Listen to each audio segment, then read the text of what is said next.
வணக்கம். மேற்குவங்க மாநிலம் கொல்கத்தாவில் அடுக்குமாடி குடியிருப்பு கட்டிடம் அப்படியே சரிந்து விழுந்திருக்கூடிய காட்சிகள் வெளியாகி பதவிக்க வைத்திருக்கிறது. அங்கு அந்த பாதிப்பு இதனால் ஏற்பட்டது, அது உள்ளே யாரும் சிக்கியிருக்கிறார்கள் என்பது தொடர்பான தகவலும் தற்போது சேகரிக்கப்பட்டு வருகின்றது. குறிப்பாக இந்த சம்பவம் நடைபெற்ற இடம் என்பது மேற்குவங்க மாநிலம் கொல்கத்தாவில் இருக்கக்கூடிய வித்யாசாகர் காலனி என்ற பகுதியில் தான் இந்த அடுக்குமாடி குடியிருப்பானது இருந்திருக்கிறது. சில ஆண்டுகளுக்கு முன்புதான் இந்த கட்டிடமானது கட்டப்பட்டிருக்கிறது. குறிப்பாக வித்யாசாகர் காலனியில் இருக்கக்கூடிய பகாஜுதீன் சத்தார் அப்படிங்கிற தெருவில் தான் இந்த கட்டிடமானது இருந்திருக்கிறது. பல ஆண்டுகளுக்கு முன்பு கட்டப்பட்ட இந்த அடுக்குமாடி கட்டிடம் தற்போது விரிசல் ஏற்பட்டு பழுது பார்க்கக்கூடிய நிலையில் இருப்பதாக கூறப்படுகிறது. இந்த நிலையில் தான் இந்த விபத்து நடந்திருக்கிறது. குறிப்பாக இந்த பழுது பார்க்கும் பணியின் போதுதான் இந்த விபத்து என்பது ஏற்பட்டிருப்பதாக கூறப்பட்டிருக்கிறது. தரைதளம், அந்த கட்டிடத்துடைய தரைதளம் அப்படியே முழுவதுமாக சரிந்து சாய்ந்திருக்கின்றது. பக்கத்திலும் குடியிருப்புகள்லாம் இருந்திருக்கின்றன. இருந்தாலும் இந்த சமயத்தில் உயிரிழப்புகள் ஏதும் ஏற்பட்டதா என்ற தகவல் உடனடியாக வெளியாகவில்லை. தொடர்பான இந்த கட்டிடத்திற்குள் இருக்கக்கூடிய யாரும் சிக்கியிருக்கிறார் என்பது என்ற பணியும் தற்போது தீவிரமாக நடைபெற்று வருகின்றது.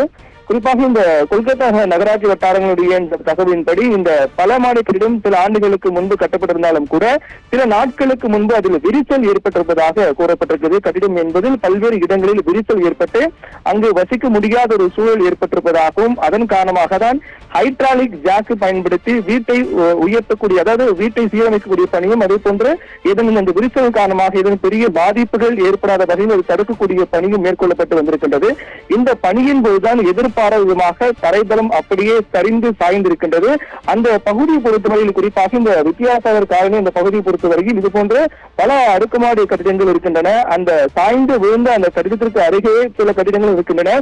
அங்கு மக்கள் வசித்து வரக்கூடிய சூழ்நிலையில் அதிக மக்கள் வசிக்கக்கூடிய பகுதியாக இந்த பகுதி மிக முக்கிய பிரதான பகுதியாக இருக்கின்றது. இந்த பிரதான பகுதியில் இருக்கக்கூடிய இந்த கட்டிடம் தான் சரிந்து விழுந்திருக்கின்றது. இதற்கு எத்தனை குடும்பங்கள் வசித்து வந்தார்கள், தற்போது பழுது பார்க்க பணி நடைபெற்று வந்த காரணத்தால் அது உள்ளே வசித்த குடியிருப்பு வாசிகள் அனைவரும் வெளியேற்றப்பட்டதாகவும் சொல்லப்படுகின்றது. அங்கு உள்ள தொழிலாளர்கள் இந்த பழுது பார்க்கும் பணியை மட்டுமே மேற்கொண்டு வந்தார்கள் என்று கூறப்படுகிறது. ஹைட்ராலிக் ஜாக் பயன்படுத்தி அதை சீரமைக்கக்கூடிய பணிகள் எல்லாம் மேற்கொண்டு வந்திருக்கிறார்கள். சில நாட்களுக்கு முன்பாக ஏற்பட்ட இந்த விரிசல் காரணமாக அதை சரி செய்யக்கூடிய பணியின் போதுதான் இந்த விபத்தானது ஏற்பட்டிருக்கிறது. உடனடியாக அந்த விரிசல்களை சரி செய்யும் பணி, அதே போன்று கட்டிடங்கள் வேறு ஏதேனும் பாதிப்பு ஏற்பட்டிருக்கிறதா என்பது தொடர்பாக முழுவதுமாக ஆய்வு செய்யும் பணியில் ஊழியர்கள் ஈடுபட்டிருக்கிறார்கள். அப்போது ஊழியர்கள் இந்த சீரமைப்பு பணியை மேற்கொண்ட போதுதான் திடீரென்று தரைதளம் அப்படி உடைந்து சரிந்து விழுந்திருக்கிறது. பைசா கோபுரான போல இந்த கட்டிடம் சரிந்து விழுந்திருப்பது என்பது அந்த பகுதியில் மிகப்பெரிய பரபரப்பு ஏற்படுத்தியிருக்கிறது. நல்வாய்ப்பாக தற்போது வந்த தகவலின் அடிப்படையில் நல்வாய்ப்பாக உள்ளே குடும்பங்கள் யாரும் வசிக்கவில்லை. அந்த கட்டிடத்தை பழுது பார்க்கக்கூடிய பணி மேற்கொண்ட காரணத்தால் தான் உள்ளே இருப்பவர்கள் அனைவரும் வெளியேற்றப்பட்டதாகவும் அதற்கு பிறகு தொழிலாளர்கள் உள்ளே சென்று அந்த கட்டிடத்தை சீரமைக்கக்கூடிய பணி மேற்கொண்டதாக தான் கூறப்படுகிறது. அப்போது சீரமைக்கக்கூடிய பணி மேற்கொள்ளும் போதுதான் திடீரென்று இந்த கட்டிடமானது சரிந்து அப்படி சாய்ந்திருக்கின்றது. நல்வாய்ப்பாக பெரிய அளவிலான அந்த கட்டிடம் தரைதளம் உருகுலைந்து முற்றிலுமாக வீழ்ந்திருந்தாலும் கூட அது அப்படியே சாய்ந்து நிற்கக்கூடிய காட்சிகளை தான் நாம் பார்த்துக் கொண்டிருக்கிறோம். அருகிலும் பல குடியிருப்புகள் இருக்கின்றன. உடனடியாக அந்த குடியிருப்பு வாசிகள், அருகில் இருக்கக்கூடிய குடியிருப்பு வாசிகள் மக்கள் உடனடியாக வெளியேற்றப்பட்டு அவர்களை பாதுகாப்பு இடத்துக்கு வரவழைக்கப்பட்டிருக்கிறார்கள். தொடர்ந்து அந்த கட்டிடத்தை சாய்ந்ததால் என்னென்ன பாதிப்புகள் ஏற்பட்டிருக்கின்றது, ஏதேனும் உள்ளே யாரும் சிக்கி இருக்கிறார்கள் அல்லது அந்த கட்டிடம் சாய்ந்து விழுந்த நேரத்தில் பக்கத்தில் வசிக்கக்கூடிய மக்களுக்கு ஏதேனும் பாதிப்பு ஏற்பட்டிருக்கிறதா அல்லது பக்கத்தில் இருக்கக்கூடிய கட்டிடங்கள் எதுவும் பாதிக்கப்பட்டிருக்கிறதா, அந்த இடம் எந்த அளவுக்கான பாதிக்கப்பட்டிருக்கு என்பது தொடர்பான முழுவதுமான ஆய்வு பணிகள் எல்லாம் மேற்கொள்ளப்பட்டு வருகின்றன. முதற்கட்டமாக தொழிலாளர்கள் உள்ளே இந்த பணி மேற்கொண்ட போதுதான் திடீரென்று அந்த கட்டிடம் அப்படியே சாய்ந்து விழுந்திருக்கின்றது. அந்த காட்சிகளாம் நாம் நேரடியாக பார்த்துக் கொண்டிருக்கிறோம்.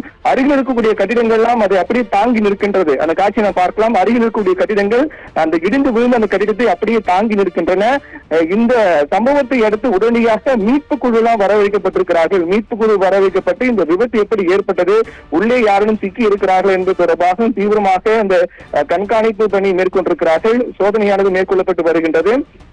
உடனே அருகில் இருக்கக்கூடிய மக்களும் அங்கிருந்து வெளியேற்றப்பட்டிருக்கிறார்கள். உடனடியாக அந்த கட்டிடம் இடிந்து விழுந்த காரணத்தால் என்னென்ன பாதிப்புகள் ஏற்பட்டது என்பது தொடர்பான தொடர்ந்து அந்த மீட்பு பணிகளும் முடுக்கிவிடப்பட்டிருக்கிறது. இந்த விபத்து அந்த பகுதியில் மிகப்பெரிய பரபரப்பை ஏற்படுத்தியிருக்கிறது.